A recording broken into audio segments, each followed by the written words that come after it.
I'm ready.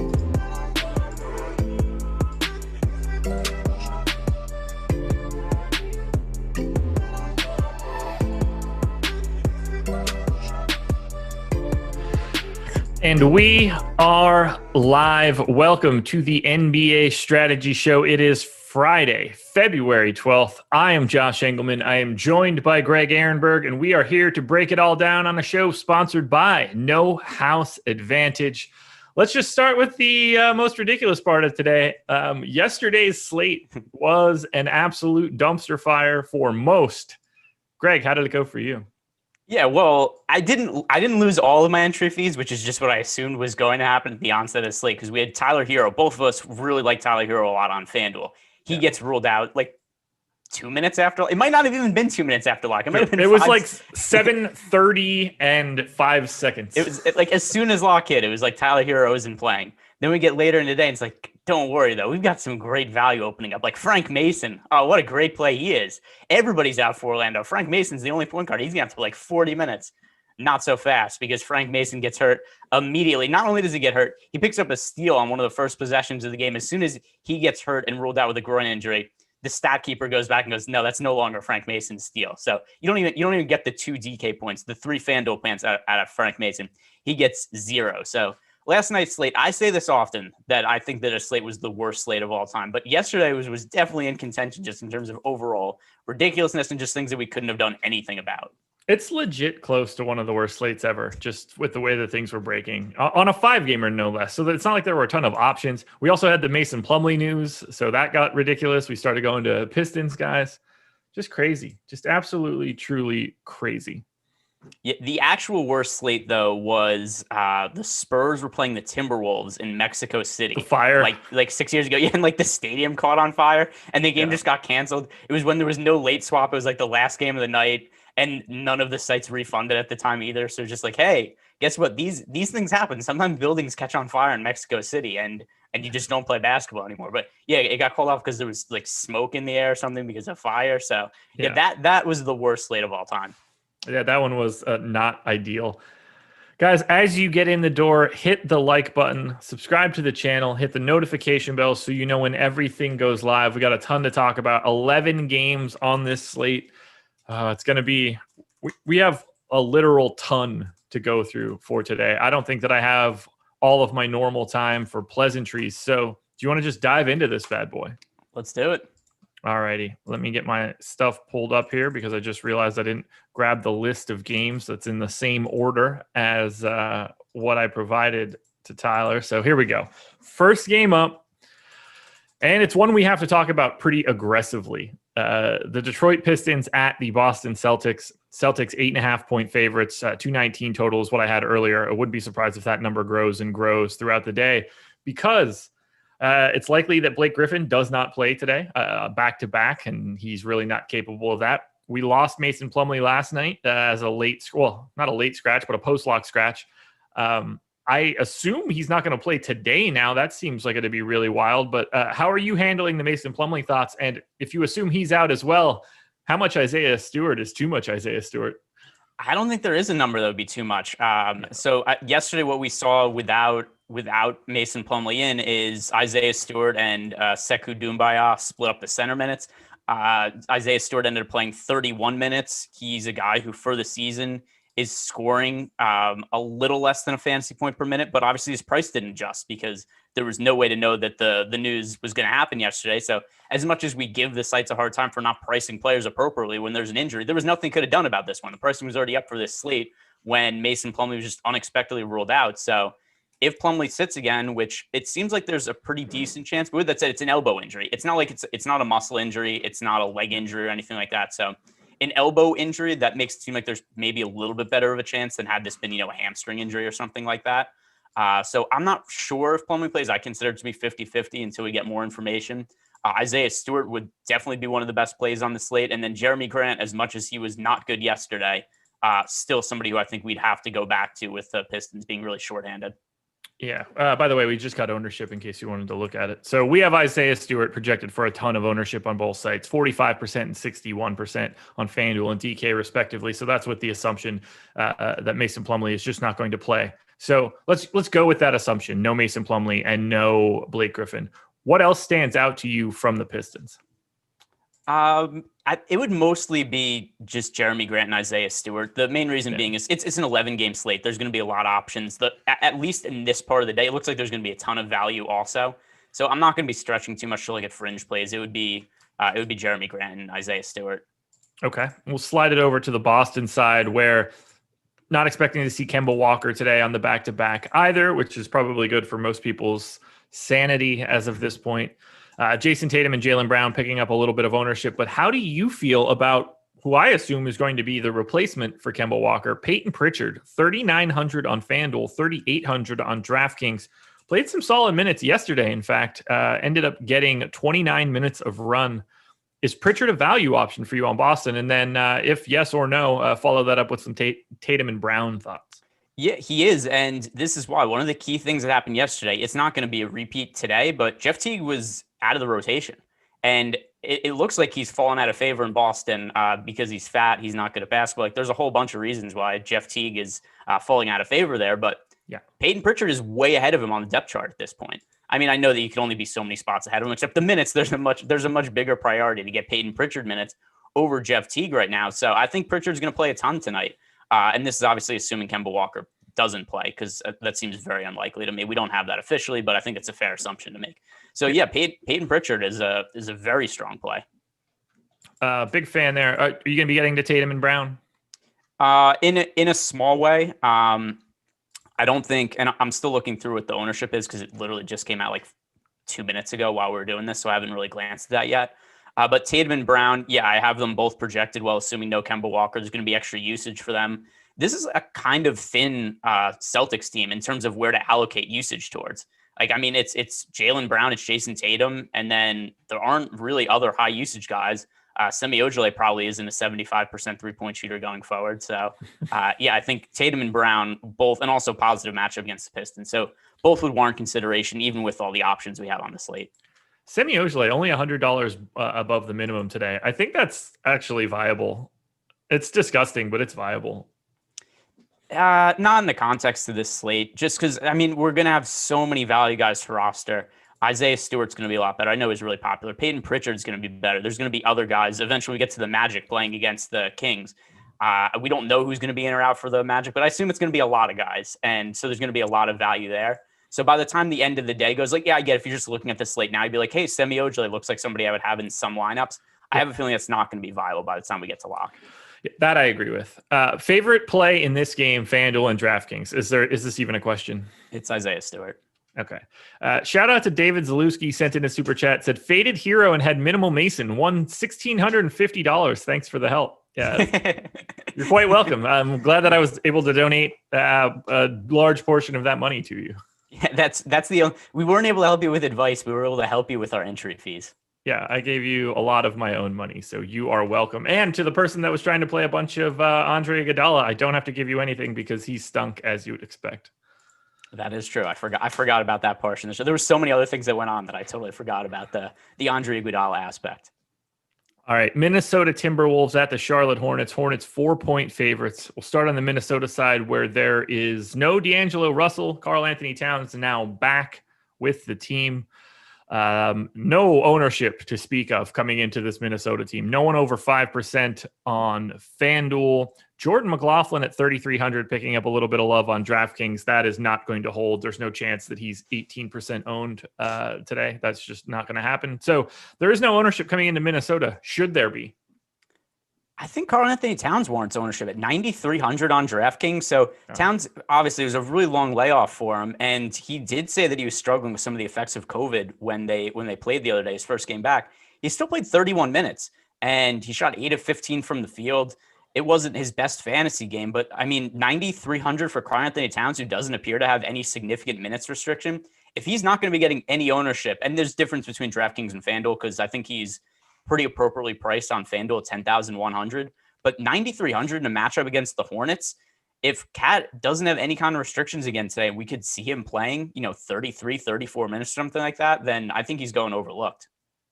I gave him 32 minutes. I think he can be an option at that point in time, but I really just don't like a matchup against Charlotte is really not appealing. Like this is generally speaking going to be a pretty neutral pace spot. The more likely scenario for me would be like having basically 0 from Minnesota, maybe a little bit of Malik Beasley. That's it. Yeah, I mean, the total is still one of the highest totals on the slate, though. It's 227.5. I mean, there's only a handful of games that have a higher total than that.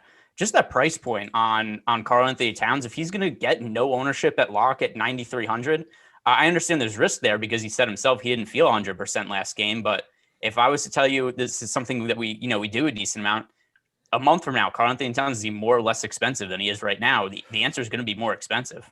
Yeah, that's a really good point. My only concern is just that I think his minutes are different. Like I think Kemba was basically playing, his normal run or at least close to it. Whereas Towns, I think just could be limited and that's the problem for it. But I agree.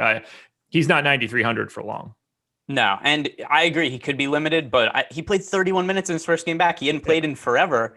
And who's taking COVID and all the concerns with that more seriously than Karl Anthony Towns? So, I mean, it seemed to play 31 minutes in his last game. Unless we hear some other report, I'm going to assume his playing time goes up from there. On the Charlotte side, it is basically the same story. Gordon Hayward at 11% ownership, PJ Washington at 10. Nobody else picking up anything in the double digits. So let's start here. 1, do you think Devontae Graham plays? And 2, if yes or no, what else do you like? So he's listed as questionable as of now. If he plays, I don't like anything here because I think him coming back into the mix is going to take away from Terry Rozier. It's going to take away from LaMelo Ball. And both of them have been priced up now during the time that Devontae Graham's been out. So if he's back, I think it's easy enough to avoid them. If he's out, it helps Rozier and LaMelo a little bit, but not enough to the point where I think they're going to be guys that I'm really getting to at a heavy amount. LaMelo's been great so far since moving into the starting lineup, but he's also been priced up at this point. I still don't know what the appropriate baseline is for him because obviously the report on him coming into the season was that, hey, the shooting's a little suspect. We knew the passing was going to be terrific. We knew the rebounds and some of the other counting stats were going to be good, but he's shooting like 50% from 3 since moving into the starting lineup. That's going to regress a little bit. So I'm still unsure what the appropriate price tag is for LaMelo. And just with him priced up and all the other options we have on the slate, I don't think he's going to be a priority for me. Yeah, I like him on FanDuel at 7,700, but that $8,600 price tag on DraftKings is pretty difficult to want to get to with any sort of volume. All things considered, I just don't really like this game all that much from a fantasy perspective. Yeah, there's definitely nobody who stands out as somebody who's like, oh, this is a must play. Like, even when I'm talking about Towns, it's like I would like to get him in 5% of my DraftKings lineups. It's not a thing where it's like I'm dying to play any of these guys. Favorite play on FanDuel, favorite play on DraftKings from this game? Favorite play on FanDuel would be still LaMelo Ball, though, but that's not really saying much. On DraftKings, it's Karl Anthony Towns, which is also not saying much. Yeah, Ball on FanDuel, Gordon Hayward on DraftKings for me. None of that feels good, though. No, not priority plays. Speaking of things that don't feel good, let's keep this one moving. New York Knicks at the Washington Wizards. Knicks actually favorites in Washington. For the Knicks, Julius Randle on FanDuel picking up a lot of ownership, 23%. I completely agree with it. This pace-up spot for Washington is nice. No one else on the Knicks on FanDuel or on DraftKings is picking up any legitimate ownership. So this is just the Julius Randle show on FanDuel to me. How do you feel about the rest of the Knicks in a really nice spot against the Wiz? Yeah, so the issue is that they have Derrick Rose in the mix now, and that makes the minutes so difficult to figure out in the backcourt. Because think of everything we know about Tibbs, and it's that he likes to run his starters big minutes. That wasn't the case last game. Last game, Julius Randle played big minutes, and that was kind of it. Like, I think the only two guys we could reliably say are going to play over 30 minutes going forward are Julius Randle and RJ Barrett. Other than that, I don't know what they're going to do with Derrick Rose. I don't know what they're going to do with Alec Burks, Alfred Payton, Emmanuel Quickley, Reggie Bullock. All these guys are going to get minutes, and I have a feeling there's going to be individual games where one of those guys plays like 40 minutes and has a really big game, and then the next day they're going to play like 18 minutes, and it'll be like, what the hell is Tibbs doing? And that's what I feel this rotation is going to be like. It's not predictable. So I agree Julius Randle is a strong play tonight. He's underpriced on FanDuel at 8,600. He's, in general, been really good so far this season, and he wasn't good last game against Miami, but still, you look at his handful of games before that, and he had 6 games in a row scoring over 40 fantasy points. So there's a good combination of ceiling and floor for Julius Randle, especially in this pace-up spot against the Wizards. the rest of the team, I don't have any confidence in projecting minutes with Derrick Rose in the mix. All right. I got to buckle up for this one because I'm really curious to get your thoughts. We've got Russell Westbrook at 8,700 on FanDuel and 9K on DraftKings with no Bradley Beal sitting out for rest today for the first time this season. The floor is yours. He's 40% owned on FanDuel and 32% owned on DraftKings. How you feeling about Russell Westbrook? I get why. It's totally reasonable. He's not been good this year, but he's still a pretty decent fantasy producer, all things considered. There's no Bradley Beal. I think they generally should get crushed in games without Bradley Beal, but they're playing the Knicks, so it's a game that I don't think there has too much blowout risk. The spread for this game is 3 points. So in any game where there's no Bradley Beal, I just say the Wizards are going to get run over, but the Knicks aren't really the team that's just going to crush other teams. So with a 3-point spread, I think the ownership for Westbrook is totally warranted. He's going to play, I assume, a couple extra minutes than normal, and he's going to have all of the usage in the world. So chalk play, but a good one. And you absolutely have to play him in cash games. I agree. You have to play him in cash games. I don't think the ownership is warranted in GPPs. Like, I don't want 40% of Russell Westbrook on an 11-game slate in a GPP today. I think that's actively incorrect. I don't think that he is outperforming De'Aaron Fox and Damian Lillard and LaMelo Ball and DeJounte Murray. There's just all these names that are around him so frequently that he's going to be 4, 5, 6 times more owned than them. I understand why it's happening. I get it. And for cash games, I think the floor is there. But in a GPP, if he is in 46% of lineups on an 11-game slate, I am absolutely positively going to have 25 to 30% of him instead of 45. Okay. Yeah, that's a fair take, because that would still make him one of your higher owned guards, just not quite there on the field, which I think is reasonable. It's always weird when you talk about ownership in certain contexts, because when you say like, oh, I don't agree with the ownership, it could mean like a couple of things. It'd be like, well, I'm just not going to get this guy at all. But yeah, 30% of them, it's still a fair amount, and that's. I didn't even mention Luka and Trae Young as like pay up options at point guard too. We still have Hamidou Diallo. Peyton Pritchard is a pay down option. There's a ton of potential point guard options for anybody to get to 45%.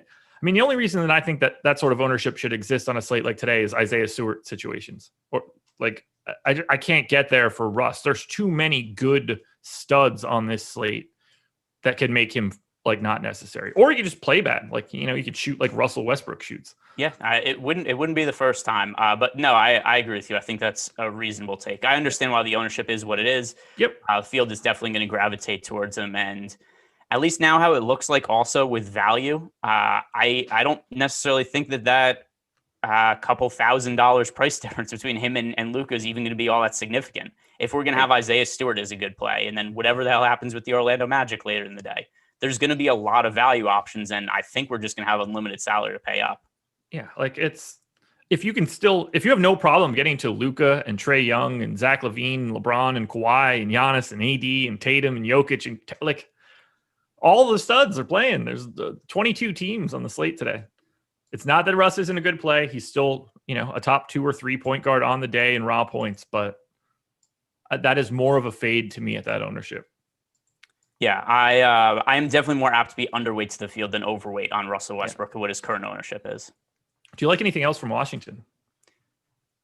Oddly, no. You would think that we would, just because there's no Bradley Beal and there's a big void to fill. But I think so much of the usage is going to go to Russell Westbrook, and then I don't know what else they fill the playing time with. Like Ish Smith and Howell Neto, they're going to get playing time. But I don't think it's going to be significant. Denny's going to get minutes. I don't think that's going to be significant. Jerome Robinson's going to be in the mix. Troy Brown's going to be in the mix. I think we're more likely to see a bunch of guys play like 25 minutes or somewhere around there than there's just going to be one guy who picks up like 35 minutes. I actually like Denny today at 28 minutes, 3,900 on both sites. Just a guy that I think maybe gets a little bit more involved with Bradley Beal off the floor and at a price tag under 4K, a value play that I'd be willing to take a shot on it.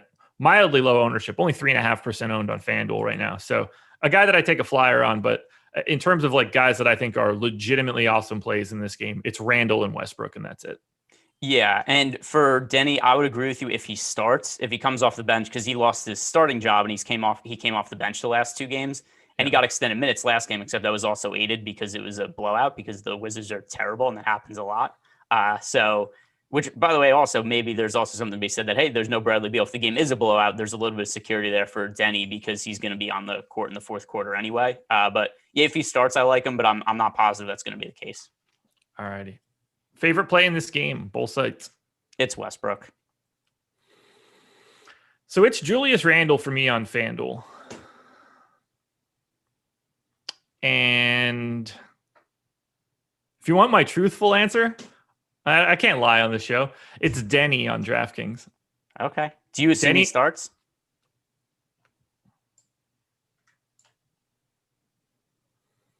So it's going to be Russ, Bertans, one of the centers. It doesn't matter which one it is. Camera just turned off. Really? Yeah, I wouldn't. Now you're back. So that just happened in Zoom. Mike, nothing. I can't, dude, you are the jinx, man. Okay, so Russ obviously starting. I think Bertans is starting. Whichever center starts, it doesn't really matter for this particular equation. I think Denny at the 3, and then I don't know what they do at the 2. Yeah, I have no clue. I have just a bunch of guys who I gave 25 minutes to.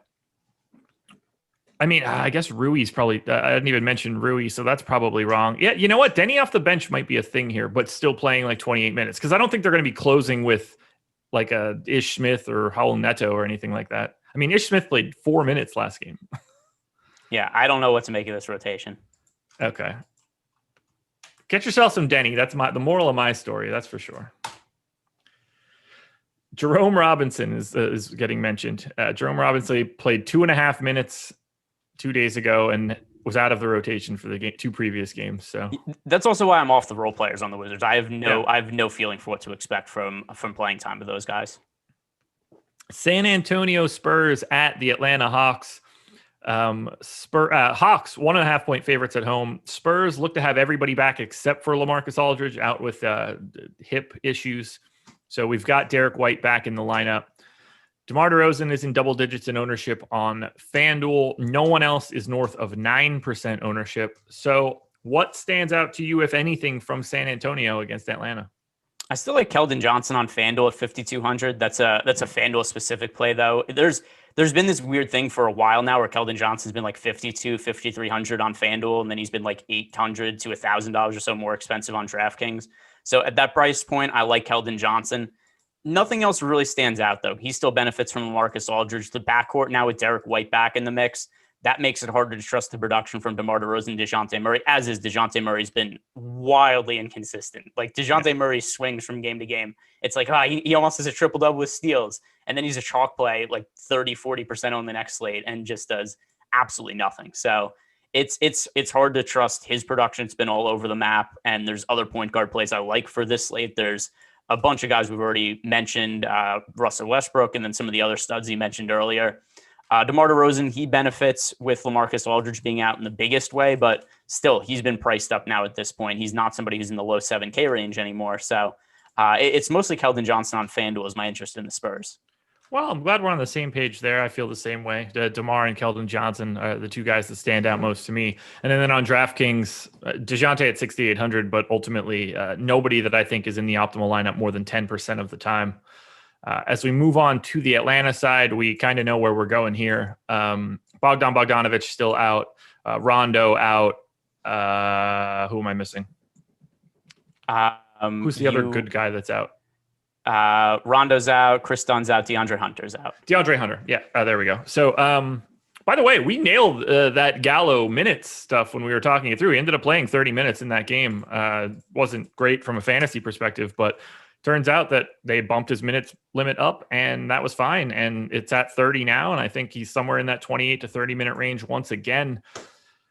I'd be happy to get to Trae Young at minimal ownership, John Collins under 10% ownership, Kevin Huerter and Danilo Gallinari are both at 16% ownership on FanDuel. I think both of those numbers are a little high.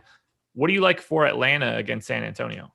Yeah, on FanDuel, I'm definitely going to get some exposure to Danilo Gallinari. The price has gone up a little bit, but still 4,100. If you look at his results from the last game, he played 30 minutes, and the fantasy production obviously wasn't good. For his price point, it wasn't killer. He scored, it was 19 fantasy points at 3,800. So not a great play, but it's not anything that murdered lineups either. But he shot 2 of 12 from the field. And if he just has an okay shooting night, he's one of the better value plays on that slate. So I don't have any regrets in hindsight, even if the play itself wasn't terrific. I still look at it's like, hey, we got 30 minutes from a guy who was like $1,500 too cheap and just had a poor shooting night. So I think Danilo Gallinari is somebody who makes sense to get some exposure to on FanDuel. To your point on the ownership, I'm probably not going to be quite there. I'll be a little bit under the field, but definitely going to be in my player pool. And the same goes with Trae Young. Those are overall my 2 favorite plays from the Hawks. Okay, so give me this then. Your favorite plays in this game, FanDuel and DraftKings. So FanDuel, it's Keldon Johnson. Okay. And DraftKings, DeJounte Murray. So it's DeMar DeRozan and DeJounte Murray for me, which is gross. And I still don't think I'm going to get to very much of it all DeJounte Murray on DraftKings. I don't think that's a price range I'm going to be in all that much today. It's like the mid 6K range. If we're just going to have all of these min price value plays, then it's going to be a stars and scrubs slate. And I don't think I'll make very many lineups that are like balanced. And if Russell Westbrook is 40% owned and Trae Young is 5% owned, you best believe that Trae Young is a better play in GPPs. Yeah, definitely. In terms of relative odds to be in the optimal lineup, then yes. Okay. All right, guys. Going to take a little pause here now to talk about the schedule for the rest of the day. 3:45 p.m. Eastern time. Yeah, we're starting that early now. The tip-off show. Kayla, you, and Ben Raza. Breaking it down for about an hour, then turning it over to the deeper dive crew of Alex Awesemo Baker and Adam Ship My Money Share. And then at 6 p.m., live before lock, Chris Baggs, T. McBee, Terry McBride, taking you all the way up until lock. So from 3:45 p.m. Eastern time until 7 o'clock, we are live. 3 hours and 15 minutes of coverage. It's going to be a great one. Tune in to all of it. We're also doing a giveaway tonight. Follow the pinned tweet at Awesemo_com. You can win a free month of Awesemo Plus NBA. Just have to predict who has more points, LeBron James or Ja Morant tonight. Follow the instructions in that pinned tweet, and you can get yourself a free month if you win and get selected. And also free content today. I love giving out free stuff. NBA ownership rankings are free today. NHL top stack rankings free today. MMA projections for tomorrow's UFC pay-per-view also free. I'm gonna be honest with you, man. I don't know if I'm buying this pay-per-view tomorrow. No, I might do other things, but not gonna mention. But yeah, I mean, I don't think I'm gonna be buying it either. It's not a strong card. No, it's a pretty terrible card. I'm mildly interested in the main event, but I'm pretty positive I know what the outcome is going to be. So, yeah, I wish they would have booked. I don't want to get too far off track, but they were going to book the Oliveira versus Michael Chandler fight, and then Oliveira didn't accept the fight at last minute's notice. That would have made it a lot stronger of a card. But yeah, kind of sucks for a pay-per-view. I also saw that he said that he didn't want to fight Nate Diaz, which is interesting, but I don't really blame him there either. It's a bad fight for him. But yeah, hey, a lot of NBA games to talk about at least. Then there's also going to be a fun MMA DFS slate because it doesn't matter if the fights themselves aren't good, don't have a lot of star power. Generally, it's fun for MMA DFS anyway, and that's why everyone should check out Pete the Heat Rogers and Jason Floyd. Absolutely. They'll be live for Live Before Lock tomorrow. And keep your eyes peeled for weigh-ins. I assume that's happening right now, and who knows if any fights get changed. So cross your fingers. New Orleans Pelicans at the Dallas Mavericks. Mavs 2.5-point favorites, 233 total. No one on the Pelicans north of 7% ownership. That would be Zion on FanDuel. The highest odds that I have to be in the optimal from this game, whether it's FanDuel or DraftKings for the Pelicans, 7.4% on Zion. I hate the entire team and have no interest in anything here. Am I on an island, or do you like anything from the Pels? It's crazy. I was looking through Zion's box scores earlier. He scores like 40 fantasy points every single game. He is one of the most consistent fantasy performers in the entire league, which is a good and a bad thing. It's good because you kind of know what you're getting out of him, but I don't even know how he hits like 40 points every game. Two games ago, he plays 7 minutes in the first half. He gets an immediate foul trouble, finishes with 39 fantasy points. Like no matter how the game script goes, Zion just finishes 38 to 42, 43 fantasy points, somewhere in that range every single game. So he's consistent, but he hasn't shown the upside that I would have thought he had coming into the season. So that's something that really knocks his odds of making the optimal lineup, especially when you consider Porzingis Julius Randle. There's a lot of guys who are priced around him that I think have higher upside. So I agree with you. Pelicans, nobody stands out as a strong play. And then also there isn't any real pricing value here. There's still guys who are a little bit priced up from what we saw earlier in the year when there was guys who were in and out of the lineup. Like Zion and Ingram have just been living in that kind of like low to mid 8K range for a while when, they opened the season in the 7K range, and then they were a lot more palpable. Oh, Pels. I thought I was going to like something here, and it just was not the case. Nothing to be found. Yeah, there's just nothing to be found. On the Dallas side, it's kind of the same thing, only they just happen to have some legitimate fantasy studs. So 11-2 on FanDuel, 10-9 on DraftKings for Luka Doncic. He's in double digits in ownership, and I think that he should be. Not that I think he's some fantastic play, but he's Luka. He has the ability to drop a crazy amount of fantasy points in a game. And then Porzingis not picking up a ton of ownership. I think that works for an okay flyer on FanDuel at 8,200. What are your thoughts on Luka, and do you see anything else from the Mavs? Yeah, Luka's a pay-up option, not somebody who I'm going to have in a massive amount of my lineups, but somewhere in, like the 15% range or something like that is where I imagine I'll be around with Luka. He'll be in there for me. Porzingis, FanDuel specific play, not as much on DraftKings. His FanDuel upside is pretty substantial just because of the block numbers. It's weird how inconsistent they've been, though, because if you look at his last 10 games, he has 3 games with double-digit blocks and then 0 blocks in all the other games. So I don't know what to make of that other than that he's inconsistent. There's upside there. We saw him go for over 60 fantasy points a few games ago. So at 8,200, there's definitely potential for Porzingis to be a slate breaker. So he's somebody who's going to make it into my player pool. But the ancillary players from Dallas, not guys I'm going to be getting to. Okay. Favorite play in this game, both sides? Probably Porzingis on FanDuel and Luka on DraftKings. Luka and Luka for me. Reasonable. At the midway point, and we are through 5 of the 11 games. I'm timing this out perfect. When you're good, you're good, man. It's incredible to be me sometimes. The Los Angeles Clippers taking on the Chicago Bulls in Chicago. Bulls pretty heavy underdogs at home, still without Paul George on the Clippers side. Kawhi Leonard, double digits in ownership right at the teen mark, 12.9, 13.5, depending on the site. No one else north of 4. So how do you feel about Kawhi? It's basically the same question, but only it's Los Angeles instead of Dallas. How do you feel about Kawhi? Do you like any other Clippers? Kawhi, I think, is a little more viable on DraftKings than FanDuel. Not somebody who I look at as a really strong play. There's just so many pay-up options that there's other guys I'm going to want to get to before Kawhi. Also, I think that we're going to have to be comparing him on FanDuel to LeBron James. And if there's no Anthony Davis again for the Lakers, then LeBron going up against the Grizzlies, I think I'd rather pay up for him than Kawhi. Okay. It's going to be circumstantial there in terms of which small forward I'd prefer to pay up for. Right now it's Kawhi, but if Anthony Davis gets ruled out, then it would be LeBron on FanDuel. All righty. I kind of feel the same way about Kawhi. Nick Batum on DraftKings at 5,200 is one guy that I do have my eye on. He's 5% owned, and I think he should be like 8% owned. That's the kind of value I'm squeezing out of the Clippers right now. Really wringing that rag dry. By the way, 530 people in here, only 80 likes. I have been slack. We've been going for a half hour. Go ahead and hit that like button. It helps us out tremendously. On the Chicago side, Patrick Williams, around 16% ownership on FanDuel. No one on DraftKings north of 4%. So do you see any value on the Bulls? And how do you feel about what is like mild chalk on Patrick Williams? Yeah, so something else that I think we have to talk about here is that there was a chalk play on the Bulls the last few slates, and that was Denzel Valentine. And I don't think that he's going to be starting tonight. They started Garrett Temple over him in the second half of last game. I assume that's going to be the case going forward. Denzel Valentine's had a couple of good fantasy performances here and there, but on the whole, he's not a very good real life player and a spotty DFS option. So Denzel Valentine, as long as he comes off the bench again, I think we could keep him out of the player pool. Patrick Williams at 4,400 on FanDuel. I think it's a good price point for him, particularly because I don't really like anybody else significantly that's priced around him. So he kind of exists in a price tier by himself. That's going to be something that ends up with me getting to Patrick Williams exposure.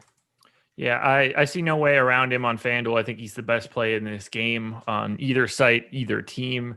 I like Zach LaVine for 9,600 at 5% ownership. This is another guy that, like, it's obviously a different position, but another guy that I think just has a comparable ceiling to have a monster day at minimal ownership that isn't 40% owned. It's just easy to find those kind of guys. After that, I'm pretty much okay. Some shares of Kobe White, but nothing too crazy. So Levine, I don't have interest in him on DraftKings. Here's something that also makes him a little more interesting on FanDuel. Look at the other guys priced around him. CJ McCollum is out. SGA is out. Paul George is out. Bradley Beal is out.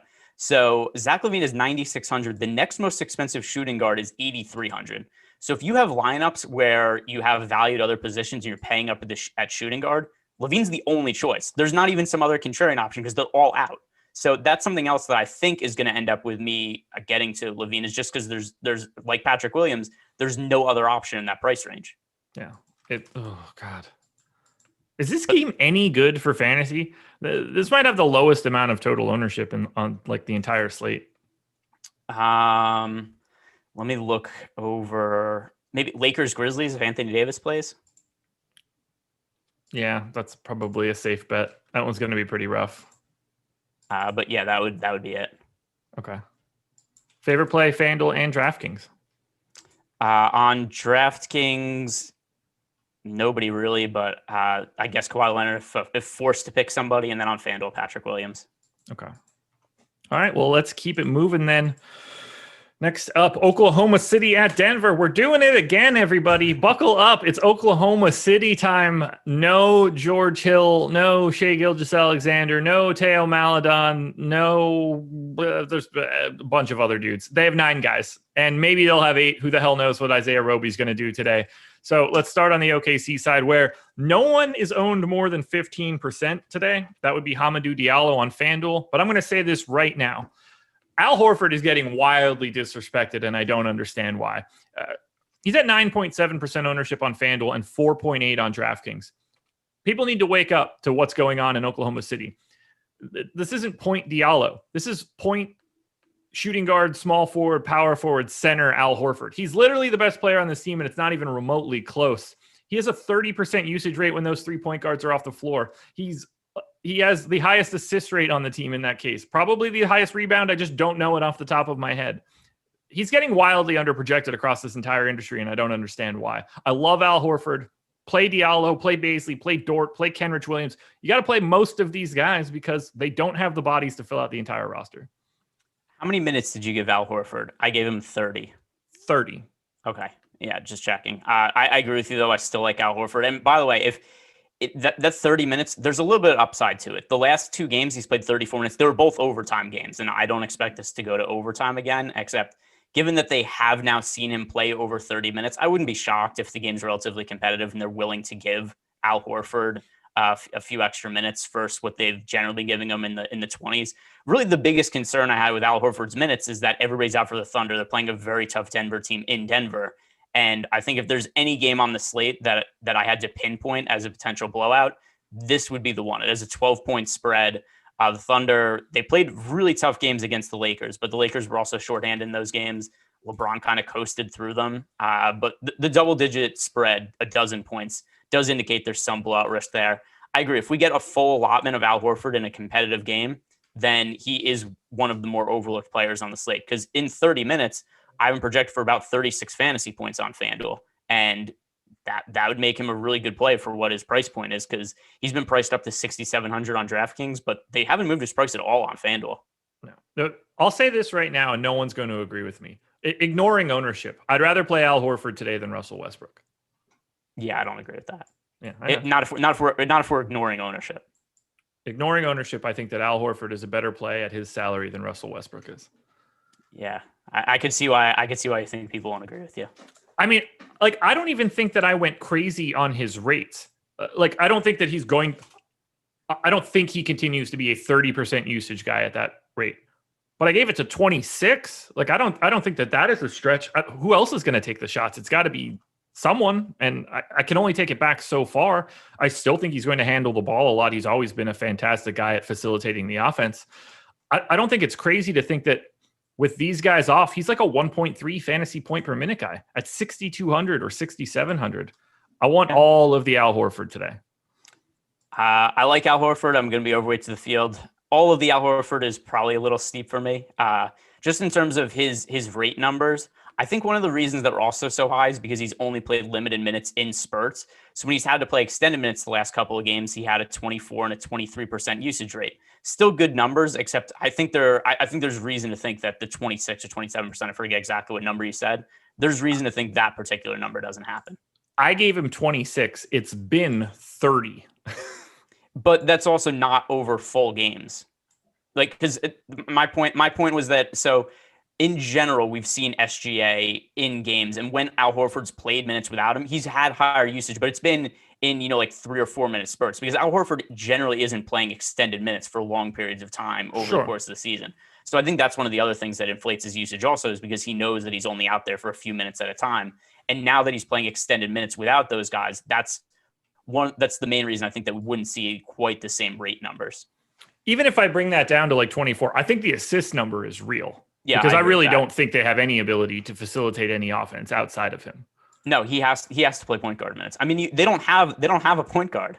They're starting Hamidou Diallo at point guard, and he's definitely not a point guard. They're playing Lou Dort point guard minutes. They don't have anybody to facilitate the offense without George Hill and SGA. I love him. The fact that he's 5% owned on DraftKings is criminal. It should definitely be higher. We're definitely in agreement there. Horford, Diallo, Dort, Roby on DraftKings. Like, I like a lot of this team. They're not picking up as much ownership as I thought they would, but Horford and Diallo are the two prizes to me. Horford, the primary play for me. What do you like on Denver? Ownership coming into Jokic and Porter right now. I think so. Porter's reasonable. The reason that Porter makes sense is because his price remains down, and now he's starting again, and the minutes are starting to tick back up. So last game he played 28 minutes, but that was also a game that they beat the Cavaliers by 38 points. So had the game not been decided by 38 points, we probably would have seen Michael Porter play extended minutes.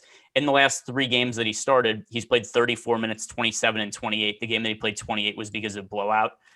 So I think there is upside for Porter to play his like 33, 34 minutes as a starter. There's been a little bit of variance to his playing time, but still he's a strong points per minute producer. If we go back to last year, it's been a little weird this season. He dealt with COVID, came off the bench, played limited minutes. But Michael Porter, at least for his price point, because it hasn't gone all the way up to where it was earlier in the season, I think that he's a good option. He's my favorite play from Denver. Ooh, really? Okay.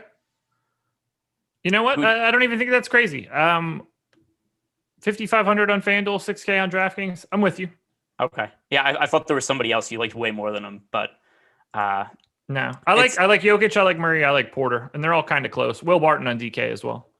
Yeah. So I think Jokic is a good play. There's just other guys that I prefer to pay up for him on this slate. Favorite play, FanDuel and DraftKings in this game? It is Al Horford it's going to be Al Horford on both sides, actually. Yeah, it's Horford, and it is not even remotely close for me. Actually, it's Horford on FanDuel. Technically speaking, it is Hamidou Diallo by 0.03% on DraftKings. Okay. Oh, boy. So I'm in the middle of checking out some clearance homage tees, but that's neither here nor there. What is here right now is No House Advantage. So it's a little bit different than your standard fantasy site because you're not worried about the fantasy output. You're picking props. So, let's say that LeBron James has a scoring prop of 26.5 points. I'm making that up off the top of my head. You can pick whether you think he's going to go over or under, and then you assign a confidence interval to it. So that could be worth 8 points or 7 or 6. You descend down all the way to 1, and your goal is to just get your props correct. You can join for free right now. Download the app, the No House Advantage app in the App Store. When you want to make a deposit, they will match your deposit with up to $20 in free play when you use the promo code Awesemo. If you refer a friend, you can get an additional $5 on their first deposit. It's a very different mechanism. We have prop tools on the website. We have tools built specifically for No House Advantage to try to improve your experience there, really take you to the top of some of these contests. So come check it out. If you're a member, if you're not, sign up at awesemo.com and then sign up at No House Advantage. Beat your friends, not the house. Win big with player props today at No House Advantage. And Sign up at Awesemo with the promo code Daytona, not Dayton, which I do want to make sure that you guys know. Daytona gets you 50% off your first week of Awesemo Plus NASCAR package. Everything we have to offer for this Sunday's Daytona 500 is included. So you can come in. It's $4.98. That's like, the cost of a beer if you go out. You can sacrifice one beer to make your NASCAR lineups a little bit better. And it would take 5 beers, probably more than that, probably at least a dozen beers to have made the last NBA slate enjoyable. Yeah, I would have needed quite a few. The Milwaukee Bucks at the Utah Jazz. Bucks 1.5-point dogs in Utah. Yeah, 232 total. Giannis and Chris Middleton in double digits on FanDuel and ownership. Middleton in double digits on DraftKings. I love Chris Middleton, by the way. This guy gets no respect whatsoever in this league for being incredible on both sides of the ball. With that said, I think these guys are a little overowned, and I don't have much interest in Milwaukee. So the issue is just the matchup, right? Utah has been so good so far this season, especially on defense. And Giannis is about as close to a matchup-proof player that we have in the league, but there's still the issue of it is a pace down spot for them. Although this game does actually have a 235.5 total. That's pretty significant. But still, I think that when you look at Giannis as a pay up option, you have to look at it in the context of the other guys to pay up for. And I have Luka projected for quite a bit more fantasy points than Giannis. And then if we have Anthony Davis out, I'm going to have LeBron James project for more fantasy points and a much cheaper price on DraftKings. There's a $700 price difference between the two. If LeBron's playing with no AD, then he becomes a much higher priority play than Giannis. So when you consider the ownership on him, I'm going to be underweight to the field on Giannis pretty significantly. There's just other priority plays for me. I agree. We're on the same page there. It's not that I don't like him, and I understand that he can actually break a slate. He can have a day that most people can't. That's fine by me. I just don't think he should be owned as much as he is. On the Utah side, it's just kind of business as usual. Mike Conley has been out for a hot minute. They're going to take their time bringing him back. He's been out for the past 2 games, and I don't think that's going to be changing anytime soon. So we know this rotation. Jazz are one of the easier teams to project on a day-to-day basis. This can't be right? Okay. What? I think our ownership projections are just fully borked right now. Donovan Mitchell at 19% on FanDuel, Joe Ingles at 21, Jordan Clarkson at 52. I feel like we're missing half of the slate for that to happen. So let's just pretend that Jordan Clarkson is getting some ownership, but 52% is impossible. How do you feel about the Utah Jazz in general? Because by the way, I think Jordan Clarkson's the best play on Utah, but he's not 52% owned on an 11-game slate. That's insane. He's going to be 4,700 on FanDuel. He's going to be very, very popular. Oh, without question. No chance it's over 50. I wouldn't say no chance, but it's if you ask me, is the number going to be above or below that? I say that it's way more likely to be below it than above it. He's definitely going to be an uber chalk play. I'm not exactly sure where it's going to wind up, but the other thing too is there aren't that many shooting guard options on FanDuel. I think Terrence Ross is going to end up being pretty popular when the dust settles. But then look at the other options. Like I talked about the high end guys, Bradley Beal's out, Paul George is out, SGA is out, CJ McCollum's out. There aren't very many guys to choose from on FanDuel, even though it's an 11-game slate, at least relative to there being this many games, there aren't that many shooting guards to choose from. So I could see why the Clarkson ownership gets to be really high. Oh, I wouldn't be surprised if I expect him to be probably the highest owned shooting guard. I just don't think it's remotely close to possible for him to get to 52%. I'd say, 35 seems like it would be a pretty reasonable number by the time we get there. Just because we know that other owner, we know things are going to open up a little bit and move value around, and he's going to become less essential than he is right now. Yeah, that's there's going to be more value plays that open by the time the slate comes around. If we talk about him though, without the context of his ownership, it's easy to see why he's a good play. There's no Jordan Clarkson there. His last couple of games haven't been, there's no Mike Conley, so giving extra minutes to Jordan Clarkson. His last couple of games haven't been great from a fantasy perspective, but still the usage rating is there. He just isn't making shots. He shot 4 of 15 from the field last game. He shot 7 of 19 from the field the game before. He scored 22 and 23 fantasy points in those games. If he makes just a couple more shots or even just close to a regular amount of shots for him, and it's not even that he's an uber efficient player, he just has average efficiency and he still does really well if he does that because of the usage rating has been so high for him. Joe Ingles also would be a strong play. He's been starting playing extended minutes in place of Mike Conley.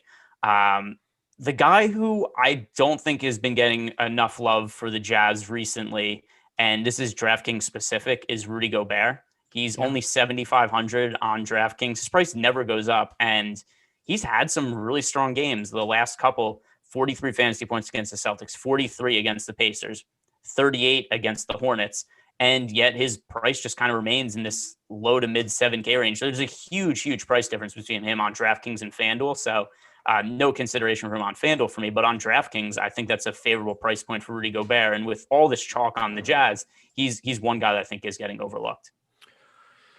Oh, man, I don't see myself getting to him at all. I don't disagree with what you're saying. I think I have him projected pretty well. It's just really hard to get to an individual center for me today, given where some of the like I can't take Rudy Gobert before I take Al Horford. That one's just like impossible for me. We've got Vooch in another incredible spot. I do think he's getting underrepresented and makes for like a really interesting large field GPP play, though. But also, I'm saying DraftKings specific. So at least there, we can roster multiple centers. Yeah, 7,500 there. Much different. My apologies. Yeah. Favorite play in this game, both sides, FanDuel and DraftKings. So on FanDuel, it still has to be Jordan Clarkson. The price tag is totally ridiculous. On DraftKings, though, it is going to be Rudy Gobert for me. I'm with you on Jordan Clarkson on FanDuel. On DraftKings, it's actually Donovan Mitchell for me. Yeah, I don't know if I'll get to Mitchell, but I mean him without Conley there definitely boosts his rates.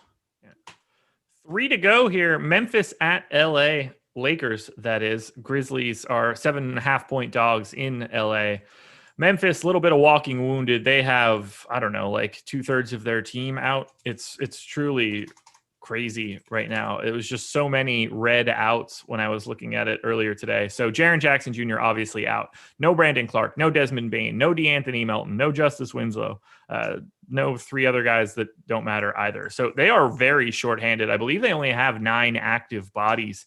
We have Dylan Brooks at 15% ownership on FanDuel and no one else in double digits. I like Slow-Mo, I guess, a little bit more than his ownership. But surprisingly, even without them getting ownership and being shorthanded, I'm not all that interested in Memphis. They seem to be priced appropriately. Yeah, and it's also a tough matchup against the Lakers. The Lakers are one of the better defenses in the league. I do think if Anthony Davis is out, that's something that would make the matchup a little bit more favorable towards the Grizzlies, and that would make me more apt to maybe try to get to like Morant in a couple lineups.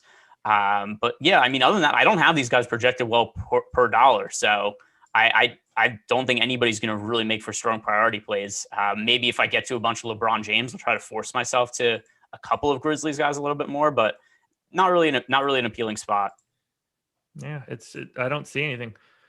I really don't. And then on the Lakers side, I don't see it either. I have AD in. I think I like him. I mean, I like AD more than LeBron just because of his price tag. He's not really getting ownership, but 10% or something would be fine. I don't want any Lakers. I think the Lakers might be the worst team on the slate.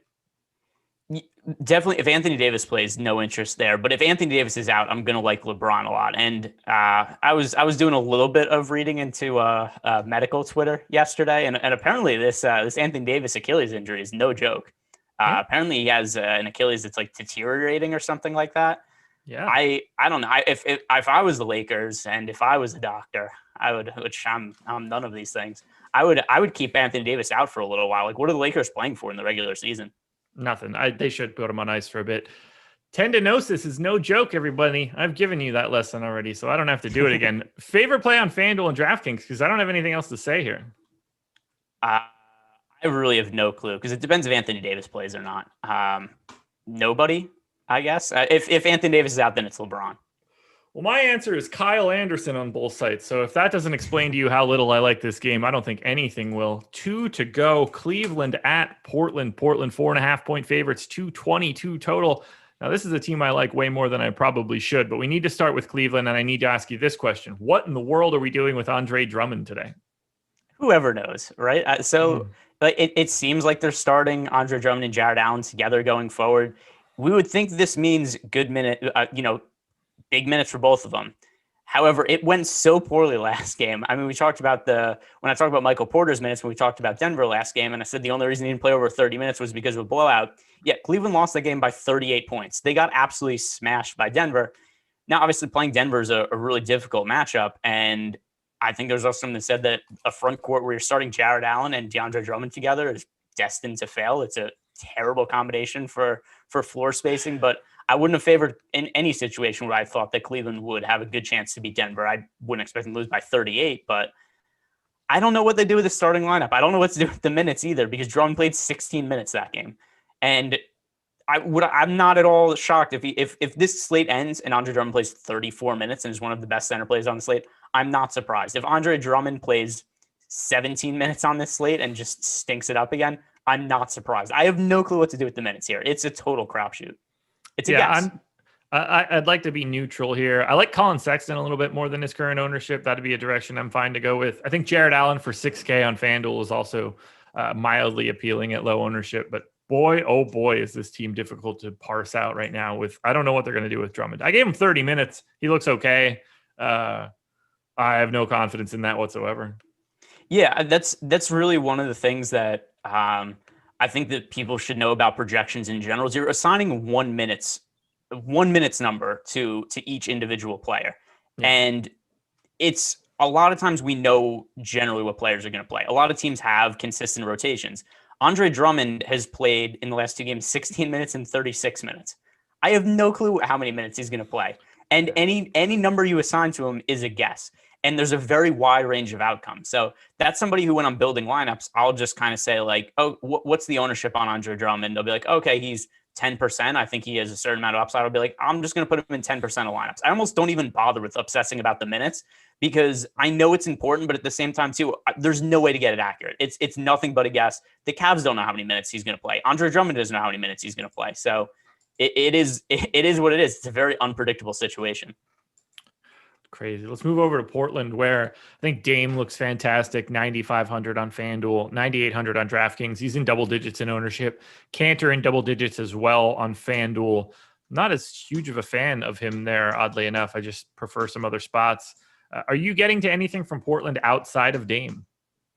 No, not really. I think Cantor warrants some ownership just because the front court for the Cavs is so big. If they're going to start Andre Drummond and Jared Allen together, unless Cantor gets into foul trouble, he's probably going to have to play pretty significant minutes in this game. So that's why I think it makes sense to at least have him in the player pool. Lillard is definitely the preferred option. He's the best play for me on both sites today. I love Lillard. Showed up in the contenders. I'm going to try to get those out immediately after this show. They should have been out before it. Silly computer wasn't working correctly. Not great. Not great at all. Okay, so by the way, I will happily get to a little bit of Gary Trent at low ownership once again, but I don't want to advocate for that too hard. Favorite play, FanDuel and DraftKings? Dame. Not for me. So it's Colin Sexton on FanDuel. I just assumed it was going to be Dame. And we'll give it to Dame on DraftKings, but he's actually tied with Colin Sexton. So tie goes to Dame. Tie goes to Dame. Final game of the day, one that we can only talk about basically half of. The Orlando Magic at the Sacramento Kings. The Kings are 7.5-point favorites. Who the heck knows if that's going to be the real line by the time this is close to lock. We have no idea what to do with Orlando. I don't think that I'm even being funny saying that it's impossible to do anything here. Evan Fournier is questionable. Cole Anthony is questionable. Frank Mason's questionable. Michael Carter-Williams is questionable. Al-Farouq Aminu is questionable. Aaron Gordon is out, obviously. Yeah. Markelle Fultz is out. We lost Anthony and Fournier and MCW and Aminu after lock yesterday. Frank Mason got hurt in the game. Every one of those guys being in or out makes like other guys that could potentially be in look better. There's no rhyme or reason here other than to say Nikola Vucevic is a good play no matter who is in.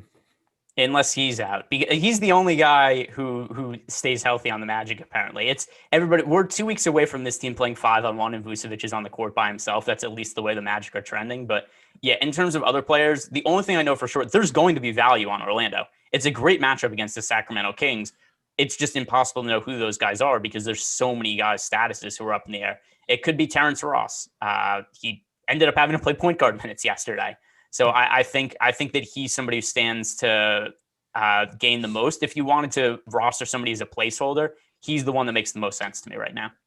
Yeah, honestly, just watch the tip-off show, watch the deeper dive, watch Live Before Lock. We don't have anything that we could lead you to.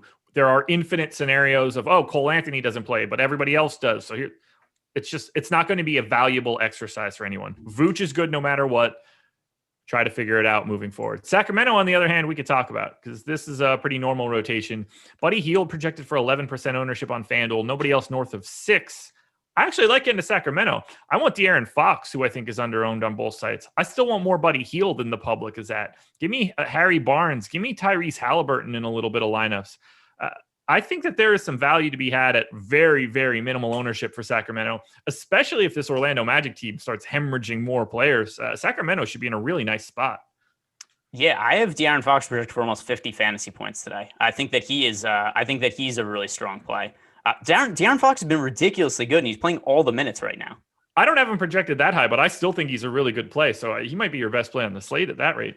So De'Aaron Fox, listen to his minutes. How many minutes did you give him? Because the last handful, 39 minutes, 36, 38, 38, 40 minutes for De'Aaron Fox. Yeah, I gave him 36.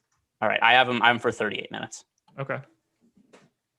That's pretty aggressive. If it helps, you could probably put him at 36 and still have the highest projection in the industry. But yeah, I think De'Aaron Fox has been really strong. And then also it's the matchup against Orlando. Everybody's either out, hurt, questionable. It's a banged up team. So I think this is a really favorable matchup. So De'Aaron Fox, I'm going to be overweight to the field on him. I'm with you. Western Conference Player of the Week last week. Not something I factored into my decision, but yeah, I like De'Aaron Fox. He was on Zach Lowe's podcast. It's the only reason that I know that. I like getting to Sacramento. And if Orlando really does hemorrhage a bunch of these guys, Sacramento's going to look even better because they're going to be playing against James Ennis, Dwayne Bacon, Chuma Okeke, Nikola Vucevic, and Gary Clark. And that should go well for Sacramento. Yeah, totally. And De'Aaron Fox has also been really good lately. Last handful of games, 60, 54, 35, 49, and 63 fantasy points for De'Aaron Fox. So I would ask you who your favorite play is on FanDuel and DraftKings, but if it's someone other than De'Aaron Fox, I'm not going to understand it. Could Vooch be better? No, it's De'Aaron Fox. The way it's somebody else is if the Magic have 8 active players and then we have like 3 guys starting at mid price or something crazy like that. There are other scenarios where there's just crazy value plays on Orlando. 11 games up, 11 games down. Let's sum it up quickly. Favorite plays on FanDuel and DK. Give me your top 3 on both sites if you have them ready. I do not, especially because we didn't have ownership until after we started. That's fair. Here's what I'll do. I'll give those picks. So my favorite plays on FanDuel. This isn't. Oh, I'm sort of the point guard. I was like, where did everybody else's name go? I can figure it out. I'm so bad at this. Isaiah Stewart, Colin Sexton, Damian Lillard, and then on the DK side, Isaiah Stewart, Peyton Pritchard, Nikola Vucevic. So I'll say this. These are the guys who just independent of ownership. These are the guys who I think would make for the best cash game plays. Russell Westbrook on both sites. On FanDuel, Jordan Clarkson. Also on FanDuel, Julius Randle. On DraftKings and FanDuel, also Isaiah Stewart is a really strong play. And did I say Vucevic? Vucevic is a really good play on both sides also. Any further thoughts for you? Anything else you want to plug right now? No, I'll be doing the tip-off show later in the day. Beyond that, check out the multitude of content that Josh is putting up on the YouTube channel. And I know he probably wants to get that up as soon as possible. I just want to put a pin in that one for the day at this point. Guys, good luck today. Have a good night. Enjoy your weekend. Contenders in the Process show will both be back Monday morning, so stay tuned for that. And just have some fun. Enjoy yourselves. Valentine's Day. Go find yourself a gal or a guy, either direction. I don't mind. And enjoy your Sunday. We're out of here. That's it. I don't have anything else to say. I've talked too much today. It's over. Goodbye.